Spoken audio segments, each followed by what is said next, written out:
আসসালামু আলাইকুম বন্ধুরা। জি আব্বা। তো আমাদের মেসি ভাই, আমি একটু আগে খবর দেখলাম। তো আমাদের মেসি ভাই হয়তো মাঠে আগমন করছেন, খুব স্টার্টিং একটা পাইলাম। তো সবাই মেসি ভাইয়ের জন্য ওয়েলকাম জানান। তারা মাঠে আগমন করছে সবাই দল। তো ইনশাল্লাহ তাদের জন্য সবাই দোয়া করবেন আর্জেন্টিনা যাতে আজকে জিতে যায়। তো সবাই আর্জেন্টিনা যাকে ভালোবাসেন, ঠিক আছে, সবাই একটা করে লাইক, একটা করে কমেন্ট লিখে যাবেন যে আমি আর্জেন্টিনাকে ভালোবাসি। ঠিক আছে। তো বন্ধুরা, আমি এত লাইভ আসতাম না, তো আম খাচ্ছি আর স্টার্টিং দেখলাম যে তারা সুন্দর খেলা পরিবেশন করার জন্য তারা খুব আগমন করছে মাঠে।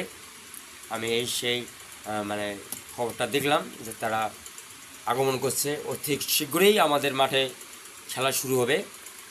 তো মেসি ভাইয়ের জন্য সবাই ওয়েলকাম ওয়েলকাম। সবাইকে ধন্যবাদ, শুভরাত্রি, আল্লাহ হাফেজ। সবাই ভালো থাকবেন, সুস্থ থাকবেন, আর লাইভেই থাকেন সবাই। যে আমাদের আজকে লাইভ, সব সময় লাইভ আজকে থাকবে, কোনো মিস নাই। শুভরাত্রি, সবাই লাইভেই থাকবেন।